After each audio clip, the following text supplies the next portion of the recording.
Alright guys, I'm back with my WWE Raw review for the 15th of the 12th, 2014.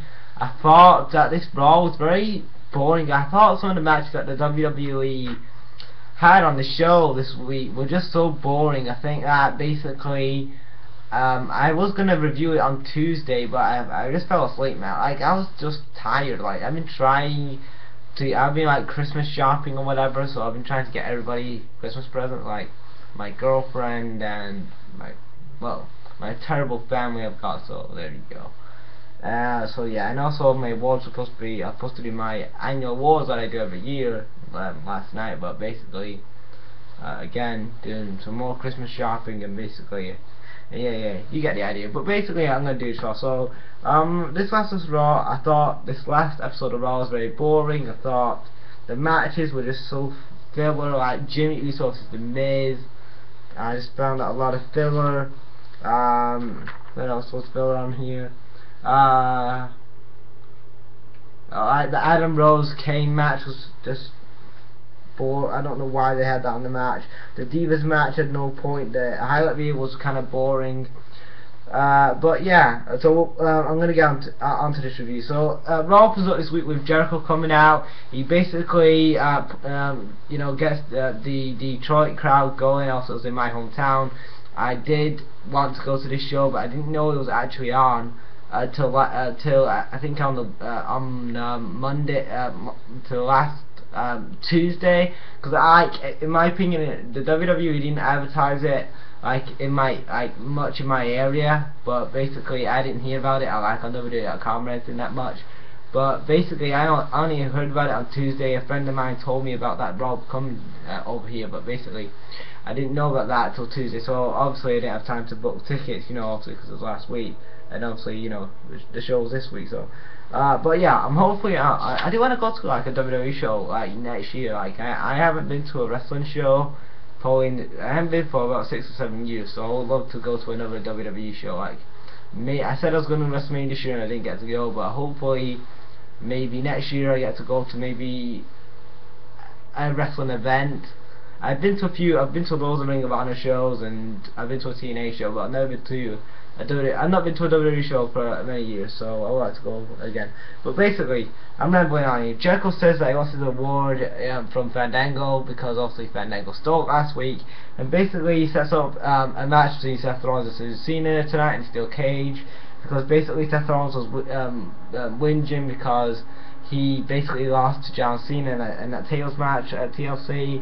Then Cena says, if you want a match against me, also you're going to face me. Then Heyman talks about Cena facing Brock.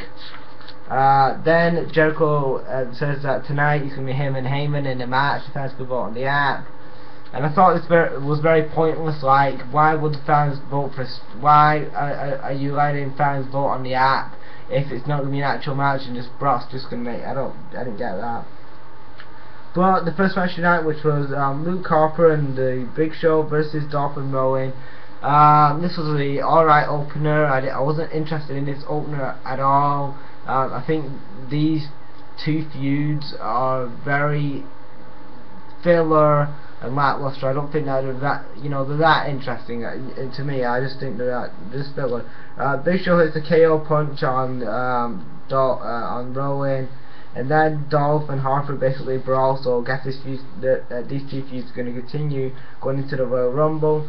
Then we get a segment. Renee interviews the New Day. Xavier says that the Dust Brothers talk about darkness and stars and stuff, but the New Day are all about cheerful, happy guys and stuff. Then we get to the second match tonight, which is the Bellas versus Alicia Fox and Natalya. Basically, this was just a typical Divas match. Natalya wins by sharpshooter. Then we get a segment. It's a highlight reel. It's Jericho with his guests Rusev and Lana. Basically, Jericho makes fun of Rusev and Lana, saying Jericho calls Lana a tramp, and he puts down Rusev and stuff. So basically, making fun of those two guys.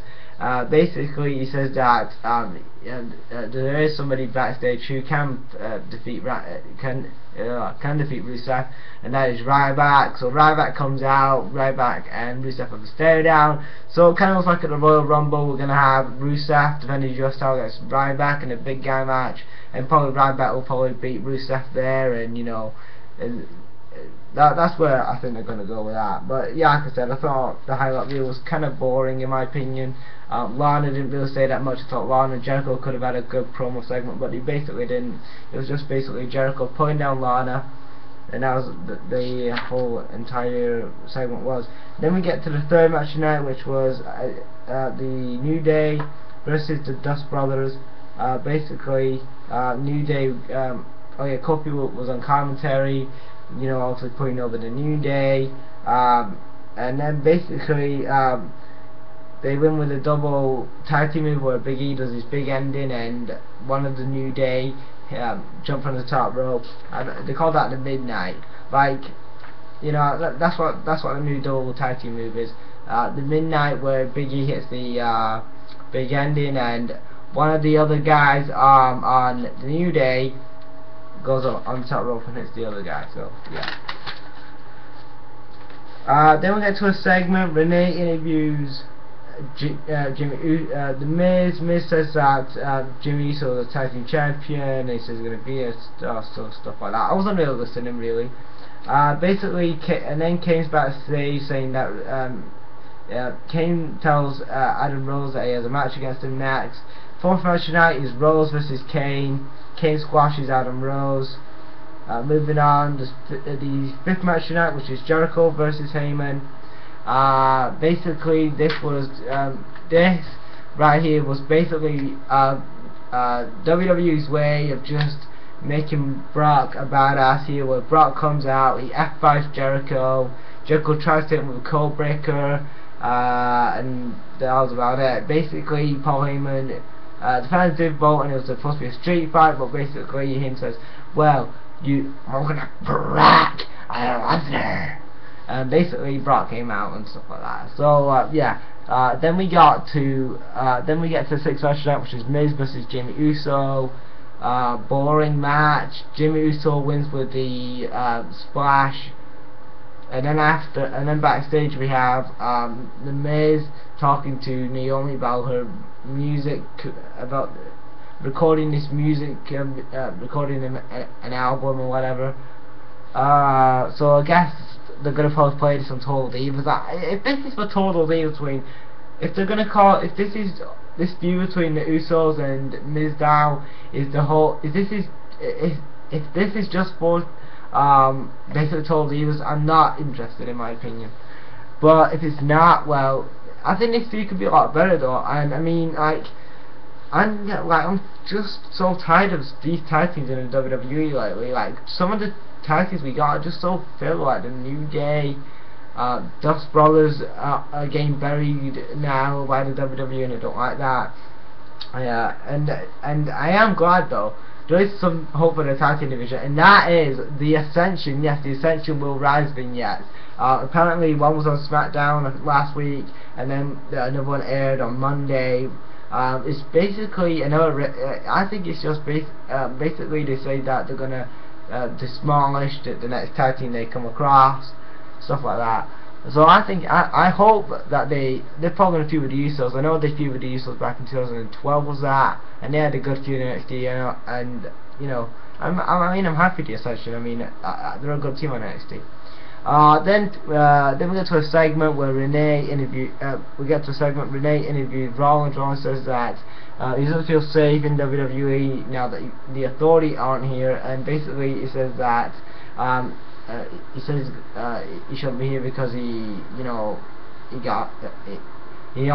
nearly beat Cena last night and stuff like that. And then the seventh match tonight is a steel cage match. It's Rollins versus Cena. They have a great, I think it's probably the best match in the show. I was interested in this match. I kept watching this match. I didn't really fast forward it that much. Rollins did hit a buckle bomb on Cena, which I thought was good. Then Rollins and Cena tried to escape out the cage. Then JJ Security interfered and attacked John Cena most of the match. Well, they attacked John Cena now. you know, in the match. And then at the end, Brock comes out, he attacks John Cena, hits 2 German suplexes on John Cena, then F5s in, and then after that, Paul Heyman and Seth Rollins shake hands, so obviously there's alliance there, which I think was awesome. And in my opinion, when Seth Rollins and Paul Heyman were shaking hands, there was 0 crowd reaction from the crowd. I don't know if it was basically the show was terrible all night, or basically people were tired. I don't know what, but when that happened, that pissed me off, because basically you've got a good thing going here. You've got Paul Heyman, who in my opinion could do the world of good for Seth Rollins. I know it didn't do well. I know it didn't do well with Cesaro and Ryback and Curtis Axel. You cannot be good with everybody, but I think with somebody like a Seth Rollins, you can basically continue this momentum. He is on, if you continue this momentum he's got, and take him to that next level, to that main event level where he belongs. And he has proven in these last few months that he is deserving of a main event as a main eventer, because of the great matches he's had with Dean Ambrose, Randy Orton, John Cena, just the great matches he's had. So yeah, basically Rollins hits the curse stomp for them, out of the steel cage, and wins the match. But basically that was the end of Raw, and then that was it. So that was my WWE Raw review for the 15th of the 12th, 2014. What did you guys think of this last episode of Raw? I thought it sucked, in my opinion. I thought the show was boring. Only match I cared about was the main event, and that was it. So I hope you guys like this video, guys, and leave your thoughts on Raw in the comments. And thanks for watching, guys. Bye out.